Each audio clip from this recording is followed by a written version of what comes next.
It has been a really interesting tournament on the football side of things. Obviously, the defining memory of the weekend, which will stretch for decades as opposed to the games themselves, was the Christian Eriksen situation, which was just horrific, unforgettable, chilling kind of a moment.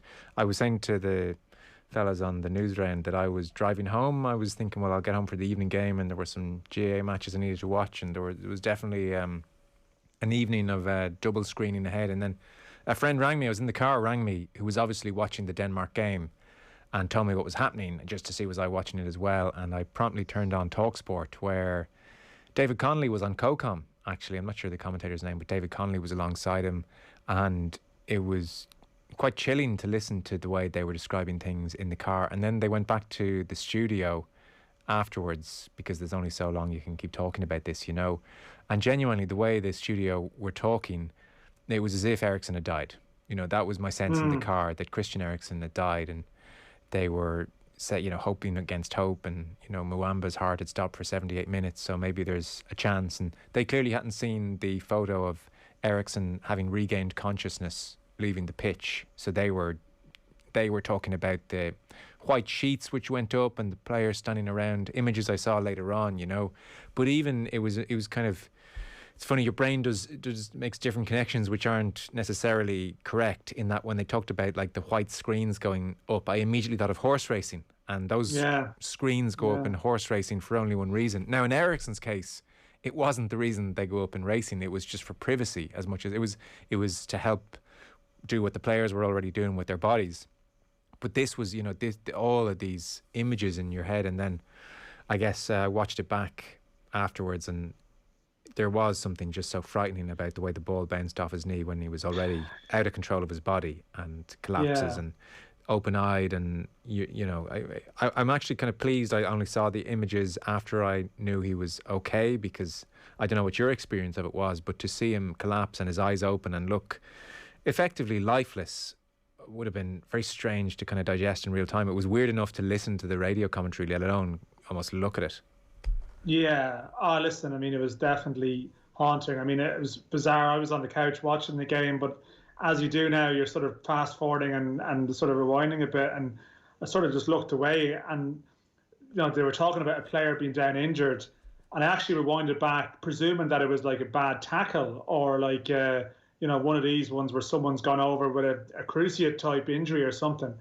And I mean, instantly regretted it the minute I rewinded back and watched it. And it's a strange one, because obviously there's a broader debate around like the coverage and what was appropriate and what was not. And like there's definitely layers to that debate, and yet at the same time you hold a particular view, but then you find yourself watching it, isn't that the thing, that we all have the option of flicking away? That's the problem. Now everyone had this option to switch off, and you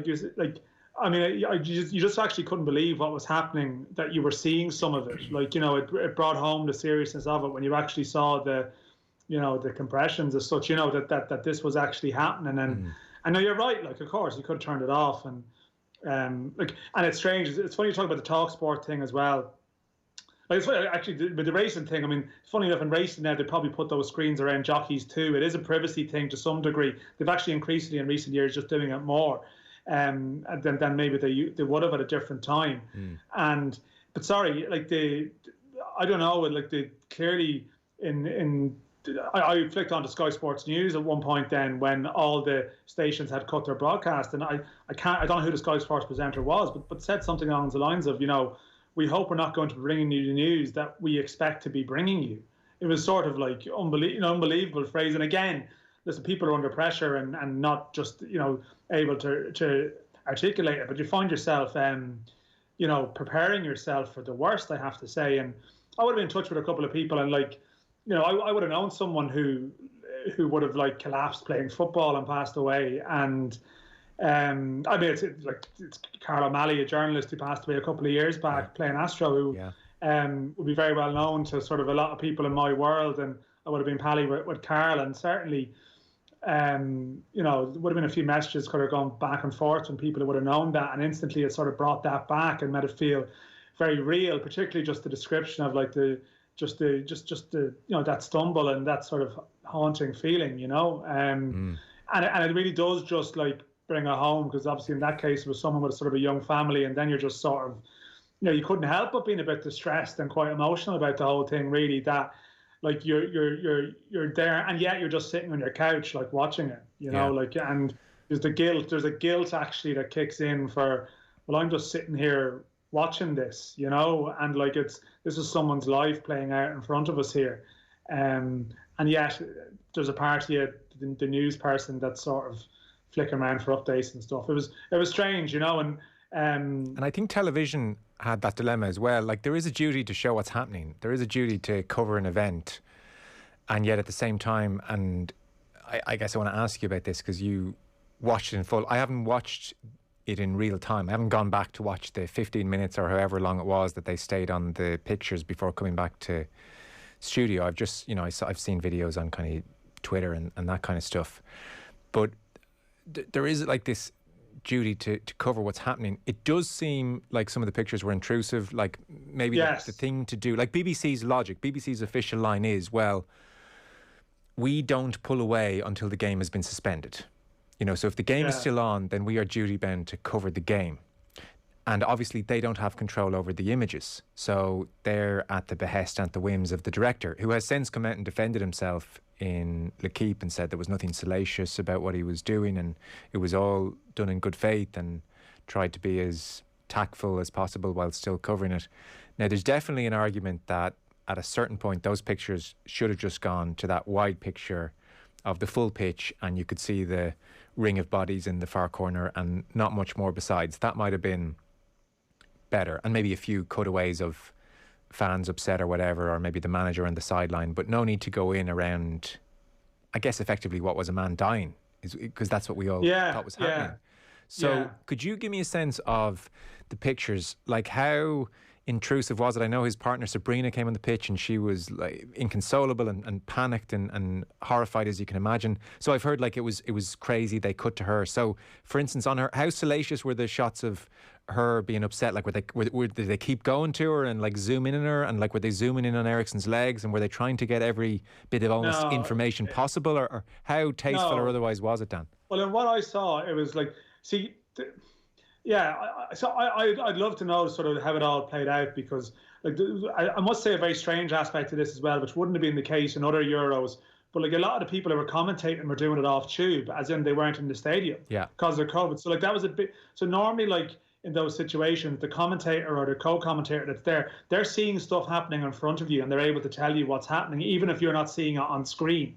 But not like, so a lot of the coverage that we saw here anyway was actually reliant entirely on that feed to be able to even describe what was happening. And I don't know if there was an awareness that actually there was very few, commentators and people there on site in terms of being able to tell the story in the way that you could sensitively if you were there. That's just a by the by, but that certainly added a strangeness to the whole thing, that actually they were reliant on the pictures, I think, in some cases, just to be able to say what was actually happening. Yeah. And certainly, like, there was an initial instant where they were showing the players around, and you could see, the CPR being adopted, or you could see his legs going a bit.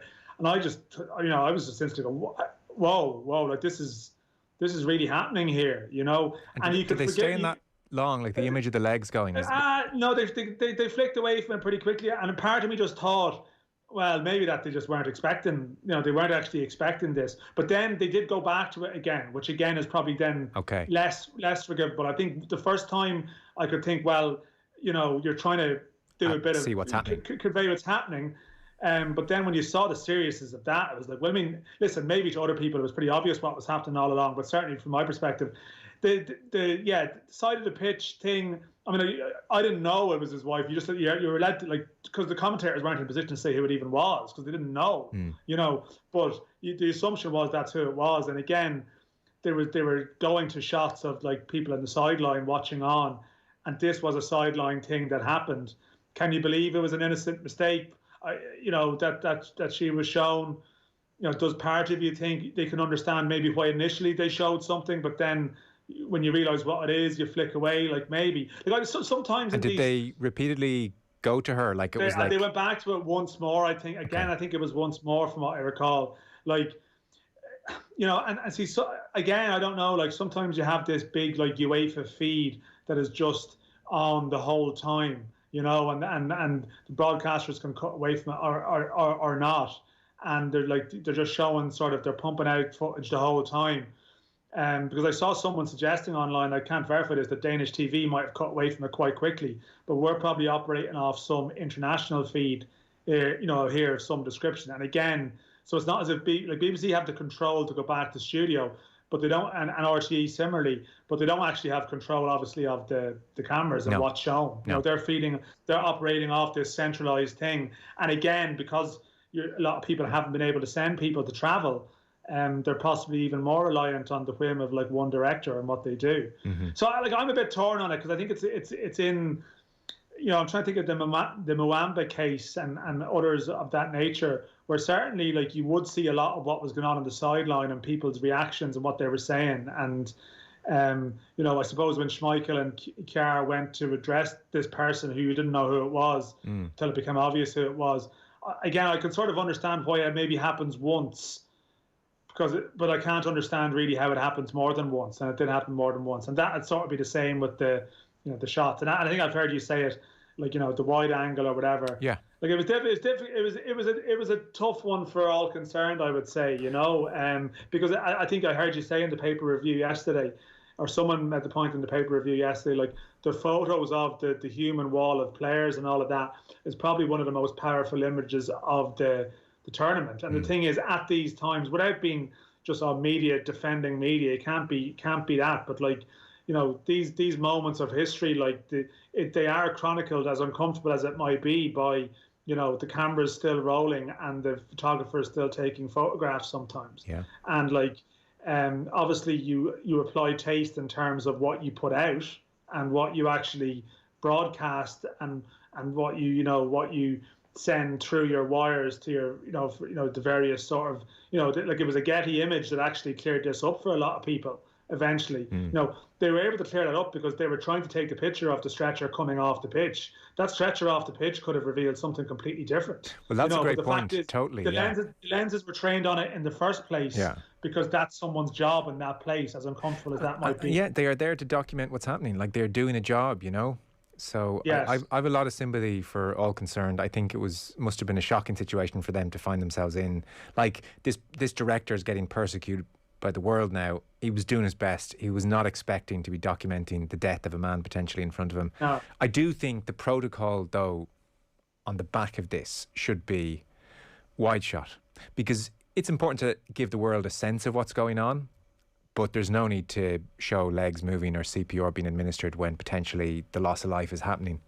Yeah, there's just no need to get in there. But I think holding a wide shot and describing the awful scenes is legitimate, maybe is the word. I mean, there's nothing great about it, but I think it's grim and legitimate, and it's kind of what they're there to do as well.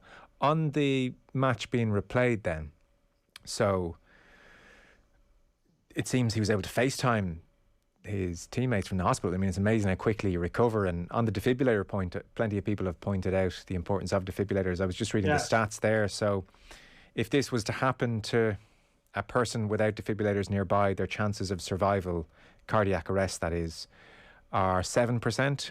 Whereas if a defibrillator is on the patient within 3 minutes, chances of survival jump from 7% up to 70%, which is obviously a colossal change in fortunes. And the team doctor, he gave a press conference afterwards alongside the team manager and talked in just very, almost perfunctory terms, like this is just another day at the office about what was happening. And he was saying that basically when they arrived to Eriksen, his heart was pumping and he was breathing, but that stopped after they'd arrived.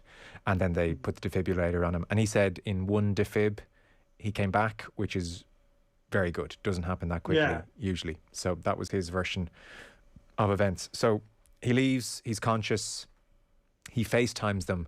And this decision to play the match again, obviously, again, I don't know, ultimately no harm done. Like the players got through it and they lost the game. What's the wrong decision? What's the right decision? Who knows? But so Kasper Schmeichel's been talking to the BBC, for instance, as we understand it, and we don't fully know how it was pitched to the players, or is it one UEFA guy goes in and says it, or whether there's email chain with the Danish FA. It's hard to know how these things are all worked out, but the choice, it seems, was finish the game on Saturday evening or come back midday yesterday and finish it, and they obviously elected to go and play the game on Saturday evening. So here's Kasper Schmeichel, this is on the BBC website, talking about the dilemma facing the players. I think the game was played, but I think the question is, obviously, I think a decision about the game should probably not have been made in the heat of the moment. I think it would probably have been a wise decision to maybe change the rules or the regulations in extraordinary circumstances and maybe take a breath and then reconvene the day after and make a decision on how we go forward. Listen, we haven't really got that far yet. Today is our first kind of training session today, and I think there's a lot of people who react in very different ways, and we need to try and find a way to get back to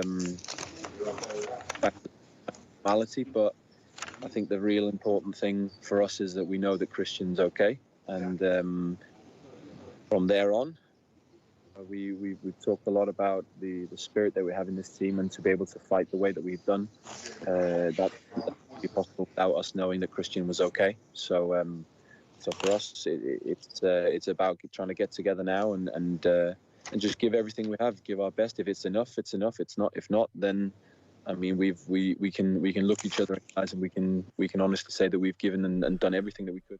So that's Kasper Schmeichel, who, along with Simon Schär, I thought was really clued in and behaved really well in the moments after the collapse.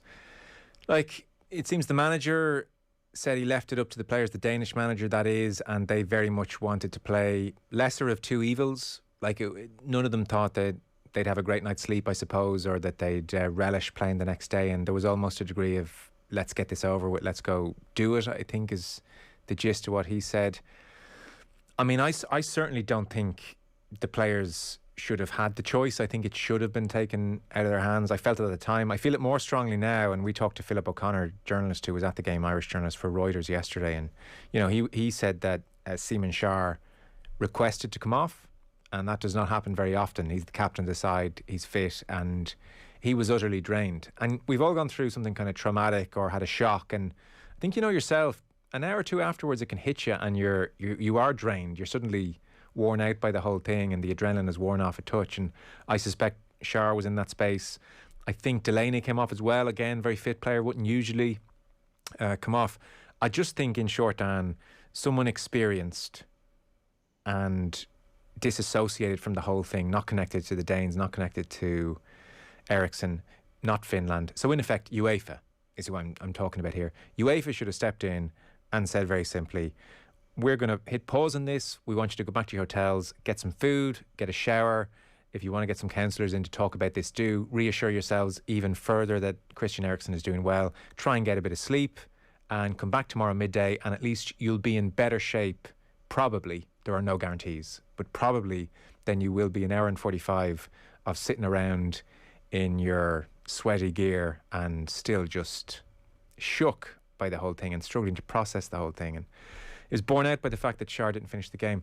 I just thought once they left it up to the players, there'd be a degree of like wanting to step up to the plate and do it for your country, and a certain pressure there. And once one or two, you know how group decision works. Once one or two say, yeah, come on, F this, let's do it, lads, let's do it for Christian, let's just get this over with. Quickly, those two or three decide for the group. No one is kind of going, I do feel a bit shook, maybe we should talk about it. Not everyone gets an equal vote in that. So I really just couldn't believe it went ahead, and midday the next day mightn't have been much fun either, but it would have been a damn sight better to what unfolded. It just didn't feel fair on the players at all. Yeah, and listen, let's just remember, I mean, midday the next day was the option because of the TV schedule, ultimately. Like, you know, and this is the thing, like, I mean, I think the problem was, and I mean, I would have saw, you know, some people making the point on Saturday, maybe even Philip and a few others, well, listen, if the players are okay with this, we'll play. Yeah. But I mean, there was a UEFA statement put out, UEFA tweet put out, which almost made it phrased as though like following a request from the players. It was though like the players had come to them and said, we want to play. Whereas, of course, the reality is that the players would have been dealt with an inflexible list of options. And I will say to some degree, I do actually sympathise with UEFA in the sense that like a lot of people in UEFA now are a slave to a competition they inherited, and the format of this particular competition, where there's like traveling between countries and teams flying here, there, and everywhere, it makes it even less flexible than they normally would be, you know. But like I really do believe, like if it was anything other than a major tournament, the game would have been off, you know, within 10 minutes of Eriksen coming off the pitch in any shape or form. Yeah. I mean, the Mwamba game was, the reason that was called off, I think it was 83 minutes gone in that match, but it was called off. But of course, they didn't have to play again 3 days later in the same competition on a tight TV schedule that involves everyone flying around the continent. And UEFA's entire financial plan, and the reason they were so desperate for the Euros to go ahead, is based on the incomes and the revenues from this. So that's why, like, the options that were presented, that are available to players, were so tight. Like, it was in a time frame. I mean, in an ideal world, you might say, what about 7:45 tomorrow or whatever, 24 hours on. But that's because it would have been because games clashing and all sorts of issues. And but do you know on that one for a second? That's the reason. I get that. But when you step back and think about that for a second, what broadcaster really would have complained under the circumstances, like under these unbelievable circumstances, which everybody has lived through? What broadcaster really would have said, actually, UEFA, this is unacceptable? I don't think it would have happened. But well, I don't think so. I mean, like, could you be accused of, like, I don't know, breaking some kind of contracts and you can show all the games? I don't know. I don't know I just, like, the fact it was mid-A is obviously no coincidence, really. You know what I mean? Like, it's obvious. It's obvious that, like, you know, a major tournament, things need to run to clockwork for UEFA. And listen, that's how they work. That's how they operate. We all enjoy this 2, 5, 8 o'clock schedule that we have at the moment. Yeah. It's like it's done in a particular way for a reason, because, you know, everything is calculated from that. But that's why. But I'm just saying, like, the decisions were made to protect the tournament, as opposed to necessarily do what is best for the players. And listen, some would say, well, that's only fair enough. As I said, I do sympathise with them. It's not as if they can kick on all the games in that group by a day. You know, like, if you go too far back, the argument then would be, well, Finland are playing Russia next, but they're getting 24 hours, the preparation is skewed towards them. And all those things, once Eriksen is fine and everything is okay, then you end up in that sort of, these petty arguments over who had a better preparation for this and who was inconvenienced by that. But I'm just saying that ultimately, when, like, they kept the fans in the stadium for that length of time because they knew what they had to do. And this is big business, as someone made the point to me, a colleague made the point to me about, in F1, seeing what's happened in Formula 1 in the past with some shocking crashes and episodes, and the race goes on. The race, they take their time and they have their reflection or whatever it may be. And the race goes ahead, no matter what's on your mind. Maybe that's different because in that sport, that's the danger every day to some degree. And they're not teammates in the same way as this. No, this is exactly. I know. Listen, I think, like, my instinct at the time was this was a bad idea to go back and play the game.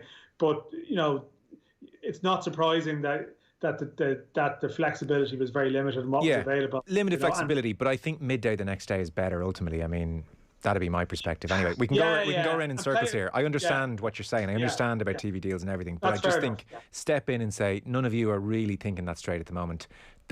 Just go back and take your time, and we'll do it tomorrow. Take it out of their hands, because I think a bit of leadership on it. It just put a pressure on them, which added to an already grim situation, I guess.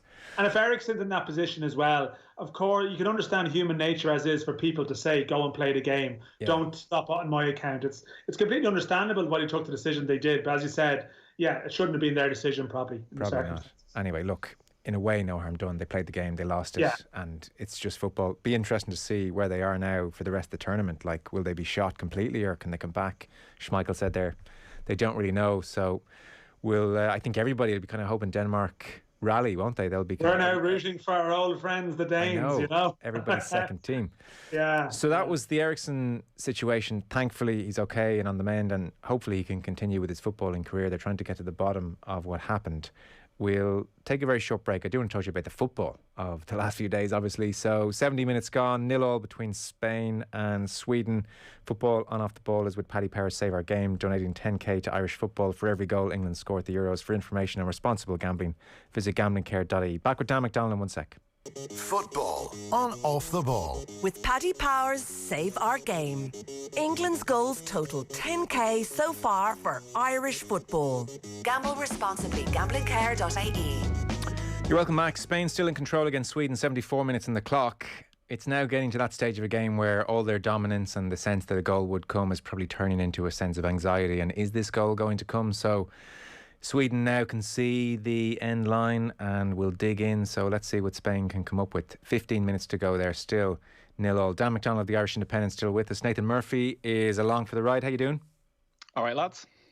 So let's jump in on England then. I'll get the ball rolling. I made a crucial error last night. So I was in here yesterday, I was doing the show and I didn't get to watch England properly. And so I went home last night and I said, even though I've heard this wasn't a great game and I know it's 1-0, I'm going to watch the full 90 and take notes. How good can this Netherlands-Ukraine game be, I said to myself. And Julie sat through the 90 minutes of England. So I'm bloody going to talk about them now. So Pickford, Walker, Stones, Mings, Trippier caught everyone by surprise. Phillips and Rice, Sterling, Mount, Foden, Kane. I would put it to you, Nathan, this was pretty damn impressive in many ways. England, once I knew it wasn't going to be a good game and therefore kind of parked those expectations and just watch what they did. Really assured in possession, mixed it up really well. Like I was kind of thinking with an Irish hat on as well. They weren't afraid to go long at times in a way sometimes we're like sticking rigidly to must pass the ball. They went long on a number of occasions and picked up second balls. And Phillips in particular caught the eye, was brilliant. Declan Rice doesn't pass the ball forward ever, but is just sitting there doing a great job. And then Mount continues to get better. Foden really good. Sterling, it's amazing. Like, so he's grabbed the headlines and 500 metres from where he grew up and stuff. I still found myself, as well as he played at times, thinking, God, I think Grealish might do a bit more there than Sterling might have done in certain instances. But he's definitely sticking with Sterling going forward. And the only other thing that jumped out is just how bad Croatia were. So, like, even for the goal, they're in this 4-1-4-1 setup, Croatia, and it's Kovacic and Modric with Brozovic sitting. And it's just this weird moment when you watch it, and Kovacic for no reason, like indiscriminately, just rushes up, just decides, even though we haven't pressed England once all day, I'm gonna press, and runs off.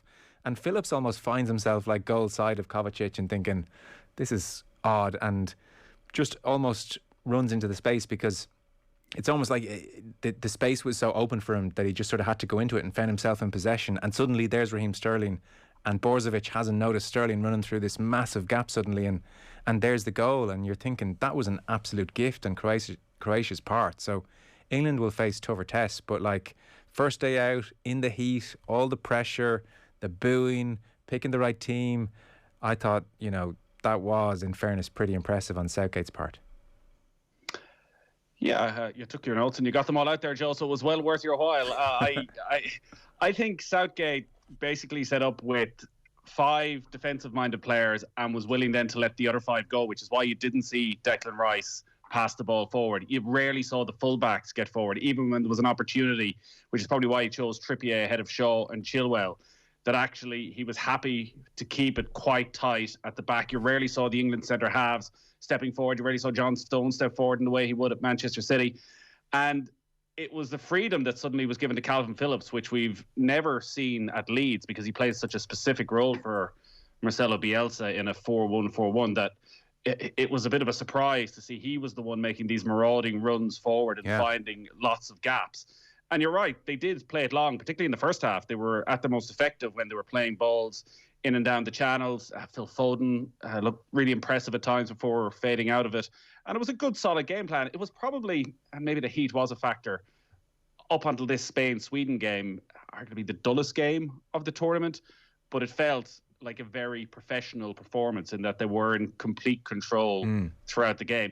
Croatia, at this stage, look a bit of a spent force. Modric hasn't quite been there all season. He still does a very solid job, but they don't have Mandzukic up front anymore, and he was the absolute star quality in an attacking sense. So it doesn't look as though there'll be any sort of a factor. But with you, I thought they did a very reasonable job. And while they may be overshadowed in this first round of games by better attacking displays, quite often these major tournaments are won by teams who can keep it very solid at the back, don't concede many goals, and I think England need to be very solid at the back. I think he's looked probably at Stones and Mings and realises, as much as maybe this goes back to the Alexander-Arnold selection, as much as they would love to have Alexander-Arnold on one side and Chilwell on the other side and bombing forward like they do at their clubs, I do not have centre-backs that I can trust to be in the right positions if they do that. No. So I'm just going to hold them all back. We are going to keep it incredibly tight. I'm going to hold Declan Rice back as well. All the improvements he's made at West Ham this season, all the aspects he's added to the game, I don't really want to see them either.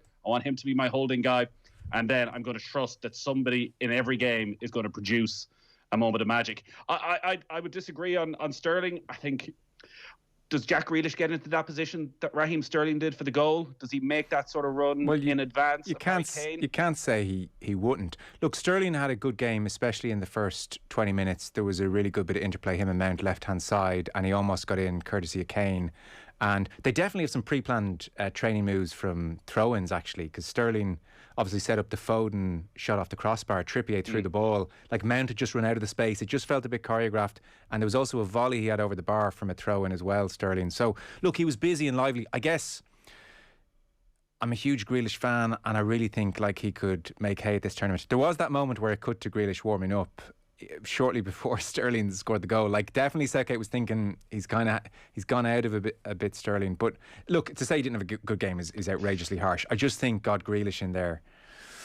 Sterling's his guy though. Sterling has done it from time and time again, and it's going to be more and more difficult for Grealish to get in as the tournament gets on, because Grealish has never played in games of this magnitude before, where Sterling plays in massive games consistently throughout the season where there's enormous pressure on him. So unless there's an injury or unless there's a real dip from a Sterling, a Foden, and maybe Foden at this stage is the more likely because of his inexperience for Grealish to get a bit of an opportunity. But they didn't set the world alight, but I don't think Southgate could have asked for any more. And suddenly he's looking at Calvin Phillips. Now he's got to back it up. Suddenly looking at Calvin Phillips thinking, God, I wasn't quite sure what I would do with Jordan Henderson out. On that performance, Henderson's going to struggle to get back in. Yeah, he will. Yeah. On Trippier, he said, by the way, and these are the little things we don't notice, that Trippier apparently is incredibly vocal and he wanted him beside Mings. And also he said he's such a brilliant defender. Dan, Nathan made that point about like Trippier and like Walker. Walker didn't have his best game, but they didn't get past that fight. It was like Giovanni Trapattoni, Dan. It was like Ireland 2012. Those boys, that was a flat back four. And they sat there and kept it safe. And God, you wouldn't know Rice is such a brilliant all-round footballer, like, and could get forward and get behind defences if you were watching him for the first time on Sunday. So, like, for all the hype and everything, it was very nice and cautious and steady kind of approach on Southgate's part. What did you make of them? Yeah, no, I should say about the Spain-Sweden game, Sweden did miss an absolute sitter. We didn't reference it. Marcus Berg missed an absolute sitter around 10 minutes ago when Sweden were on the break. So it hasn't been all one-way traffic, but that's just a by-the-by. I don't know. I'm not sure if I was madly impressed by England, but completely understand why it was a great start for them. And the nature of this tournament now is like you win your first game, you're basically through almost, you know, and like you can sort of ease yourself into the competition from that point onwards. I know what you're saying. Like Rice was very conservative in how he played. It's not. That's not even a massive criticism of. No. It's almost just an observation. It was so striking. I think it was a tactic. Yeah. To be honest, like people sort of thought that Rice and Phillips, you know, it was Rice very much dropping deep, and you know Phillips was being encouraged as we saw for the goal. But I just don't know about England. Like they started very well, and then there was like a sort of a 20-minute spell before half time where it wasn't so good, and even ironically after half time until they scored, it wasn't great at the start of the second half. And I just sort of think that like if you think even back to 2018 against Croatia, the semi-final, they started really well, and then Croatia sort of got control of the game. And I just don't know if against a really good team, if they can afford to necessarily have that drop off, which they seem to have sometimes. And I still wonder. It's interesting the way Nathan talks about Grealish there, where he might come in. Like I still wonder, would we see Grealish play centrally at some stage in this tournament, depending on the game, you know, and depending on the situation. And And I just think that England and knockout play is going to be very interesting compared to how we see them in the groups, because it's actually so long since they've won a knockout game of any real, like, great substance. Like, their run in Russia, was, penalties against Colombia and a poor Swedish side when they got there. I just don't know. I just think, like, there's still a possibility that some teams that could play in the round of 16 might just be able to punish them for the spells that they have. I don't know. I thought they were getting a small bit frustrated. The crowd were getting a small bit frustrated for a spell. Listen, then they scored, and maybe it's nitpicking. And to be fair, they were very comfortable in seeing the game out. And that is an aging Croatia side, as we touched on. So I don't know. I just feel like I want to see more from them to be 100% convinced. No, I agree with that. They didn't create loads. Harry Kane's performance has been analysed a lot as well too. There was just a flatness to parts of their play, but they did enough. But what's beating Croatia at the moment? Like, what's that form like in sort of racing parlance? Yeah. Friday might be more interesting actually against Scotland, even though Scotland have been beaten, because Scotland are so open. So, like, today we saw what Scotland have become, where it was hell for leather for the full 90 minutes, and they created half a dozen really good chances, but gave up just as many opportunities. Right. And if they play like that against England, suddenly is there an opportunity then for England to kick on, to get those attacking players more on the ball, to create more chances? Because it was pedestrian at times. It was professional. They got the job done. But like Dan said, right, at some stage, you need the X factor. You need those front 4 or 5 to really grab a game by the scruff of the neck. And I think some of the analysis of Kane has been over the top. Ironically, a lot of it was following, the conversations around Alan Shearer and how long he'd gone without a goal against Switzerland. I think Harry Kane had a bit of an off day. Maybe there are questions, has he changed his game too much, that he's dropping too deep and isn't in the positions. You would expect that Harry Kane will deliver at some stage during this tournament. But I think against Croatia, first day out, boiling hot day, England will be pretty pleased with that. The only thing to contradict myself, I said, teams win tournaments playing like that. Look back at Portugal, what they did.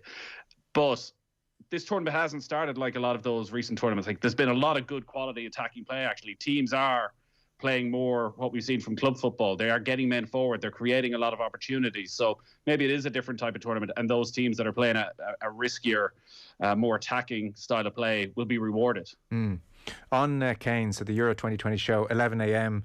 on your social channels, on the OTB Sports app every weekday morning. So Tony Cascarino, John Aldridge were on this morning, and here's Aldridge on Kane, seeing as you mentioned Kane. The one mistake for me, and Tony, he tipped on it there. If England are going to go far in this championship and win it, Harry Kane doesn't want to be that deep. He can't be on the halfway line, and then you got 2 wingers at the pace of what they've got to get into the box and get on the end of things. Yeah, you come into areas where you can mix it up and play off and go in behind. But he's coming far too deep. If England win it, he's got to be top scorer or near enough top scorer of the tournament. They depend a lot on him, on his goals. They got the 3 points, which is the most important thing. 1-0, 2-0, doesn't matter. Get the first game over, get the 3 points in the bag and move on. But Croatia showed that, at the back, England, you can get at England. And a better team with the quality, and all due respect to Croatia, will make England pay for any slight mistakes that they made. They made slight mistakes yesterday, but Croatia didn't make them pay. So I think, whatever he does in whichever way has got to accommodate Harry Kane scoring goals. So that was John Aldridge. Tony Cascarino was on as well. The lads back tomorrow morning. So, clock against us. Most impressive performance or team thus far? We're still awaiting, obviously, quite a few teams, not least France, Germany tomorrow. Dan, do you want to go first? Who grabbed you the most? I feel like I'm slagging now, because I'm trying to think where the Italians were still up there in terms of that after our discussion earlier. I don't think any team has really grabbed me and they said they were excellently good. I mean, I think, listen, I do have a liking for Belgium for the whole competition overall, I have to say. I wouldn't say that the performance the other night was this is sensational, but I suppose maybe my view on that is sort of, I'm not changing that opinion. I guess that I think Belgium could go very far in the competition because they've gotten so much to come back in potentially, and that's the thing. So I still think, but that, I think there is a half of the draw that's stacked, and if they win their group, they might end up in that. So that's the only caveat to that. Yeah, Nathan, who grabbed you? probably too much of a consensus this evening. Like Belgium, it was quite easy for them as expected against Russia. Lukaku was in devastating form. Tielemans, I thought, was brilliant again in the middle of midfield, just kept it ticking over for them. And they've brilliant strength and depth. Like you look at Castagne goes off, and I think he's out of the tournament, broke his cheekbone. And Thomas Meunier comes on and is arguably even better. And they still have Eden Hazard and Kevin De Bruyne to come back. If they can get De Bruyne back at full fitness, it's going to be very difficult of the teams we've seen so far for any of them to beat them. But the Netherlands were a bit of a surprise last night as to how good they were as an attacking side, but what they showed defensively, I think when it comes to the knockout stages, they'll probably struggle. But I think it's been a good opening weekend. There's been a lot of really good, entertaining games. At Scotland match today, as I mentioned, was a cracking game to watch, and they were beaten by one of the great European Championship goals from the halfway line. But they were very unlucky at the same time. At this game, if this was the Republic of Ireland playing Spain, we would probably be thinking this is a Trapattoni-style performance from Sweden. Who just stuck back, let Spain have the ball, and Spain just don't have anybody up front, unfortunately, at the moment. Morata had 2 or 3 chances in the first half, and they lack that little killer instinct at the moment. Yeah, it did look like they were going to win this well, and Morata had that great chance. If that goes in, it's a different game. But now, Sweden, as I said even 20 minutes ago, they can see the end line in sight, and they're digging in, and they've got their shape, and they're comfortable. And I guess that was always the worry with Spain, that they'd just be a bit nice without being devastating, and they're certainly not devastating tonight, Nathan. They're not. There was a statistic at half-time where they said it was a European Championship record for most passes by a team and a half. I presumed they were going to say, they brilliant scored there. The keeper should have scored. It was a header from 5 yards out that keeper saved with his feet. Really should have scored. I assumed the next line to that stat of most pass and a half was since Spain beat Ireland at Euro 2012. But in fact, more even than that in the history of the European Championship since they started keeping stats. That's the dominance. But they need to find, like Morata, it feels as though he needs 3-4 chances in every game. I watched their final warm-up match against Portugal and it was the exact same situation. Okay, fellas, we're heating up nicely. Thanks very much. Nathan, thanks for jumping on. No bother, lads. Dan McDonnell of the Irish Independent. Cheers, Dan. Thanks, lads. So into added time now, 4 minutes to go. Spain 0, Sweden 0. Football on Off the Ball. With Paddy Power's Save Our Game. Donating at least 100,000 to Irish football via England goals this summer. Gamble responsibly. Gamblingcare.ie. Interested in investing, but concerned about the risks? At Bank of Ireland, we can tailor a plan that gives your money potential to grow over time at a risk level that's right for you. We know you've worked hard for your money, and with our expert support, it can work harder for you. So don't rest it, invest it. Visit bankofireland.com, explore investing. Bank of Ireland. Begin. Terms and conditions apply. Bank of Ireland is a tied agent of New Ireland Assurance Company plc, trading as Bank of Ireland Life for life assurance and pensions business. Members of Bank of Ireland Group. Bank of Ireland trading as Bank of Ireland Insurance and Investments is regulated by the Central Bank of Ireland. Auctioneers, estate agents, letting agents and property management agents operating in the Republic of Ireland must hold a PSRA licence. An auctioneer may auction land, fine arts, antiques or animals at a mart. When engaging an agent, don't assume your agent is licensed. Check the PSRA register of licensed agents at psr.ie. Unlicensed agents are breaking the law. Report unlicensed operators to info@psr.ie. Remember, no PSRA licence, no consumer protection. At Betfair, we know how it feels when you're in the moment, in the heat of the match, and you decide to hit cash out. Only to find cash out is suspended and you're frozen out of your bet. That's why when you bet fair this Euros, you can cash out when you want, with no suspensions on match odds. We won't freeze you out of your bet, because we're Betfair. Applies to sportsbook match odds markets on Euro Elite Football. Excludes free bets, exchange bets, bet builder, odds on that and bet settlement window. T's and C's apply. 18+. See gamblingcare.ie. Please gamble responsibly. This weekend, it's the US Open. And with 50% off a Now Sports membership, you can catch every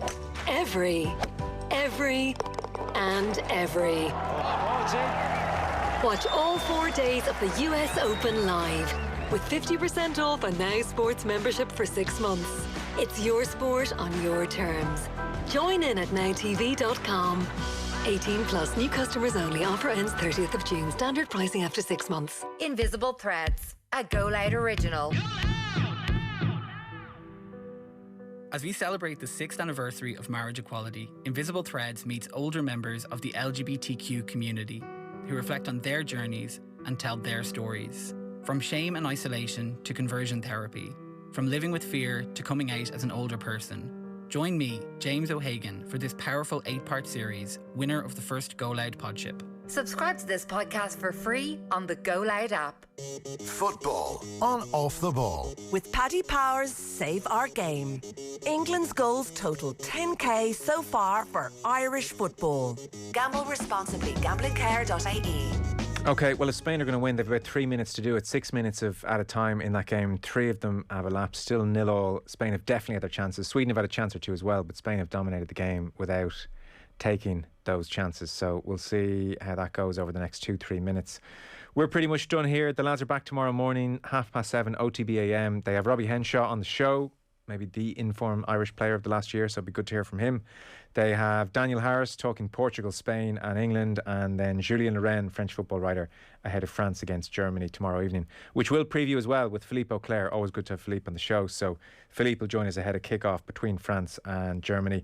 Pat Nevin will be on as well. Scots obviously didn't do the business today.